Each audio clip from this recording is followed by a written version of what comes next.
देखिए रे भाई देखिए এই আগে তুই আমনে বিরু देखिए दोस्त রে আমনে দেই হ্যাঁ আমনে দেই আমাদের জন্য মানে আমনে দেই ওরাই টাকা আপনাকে দেই আমারে আপনাকে দেই ঠিক আছে সার্জেনের পোশাক পইরা পোলাপাইন অটোরিক্সা থেকে চাঁদা উঠায়, এটার জন্য দায়ী কি? আপনি না আমি, নাকি সরকার, কোনটা, নাকি পুলিশ? সত্য জবাব দিয়ে যাইবেন এখানে। ট্রাফিকের পোশাক লাগায়া শরীরে, তারপর অটোরিক্সা থেকে চাঁদা আদায় করে স্লিপ দিয়া, এটার জন্য আপনি আমি দায়ী।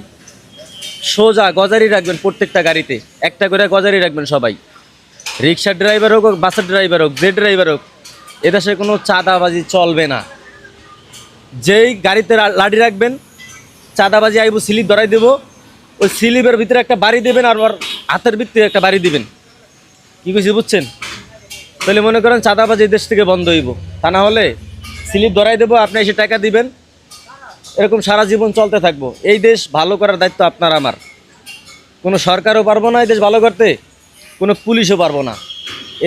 এদেশের দায়িত্ব আপনার কাছে, আমার হাতে। আপনি যদি ভালো হন, দেশ ভালো হবে। এই একটা কথা মনে রাখবেন, যেই চাঁদা নিতে আসুক,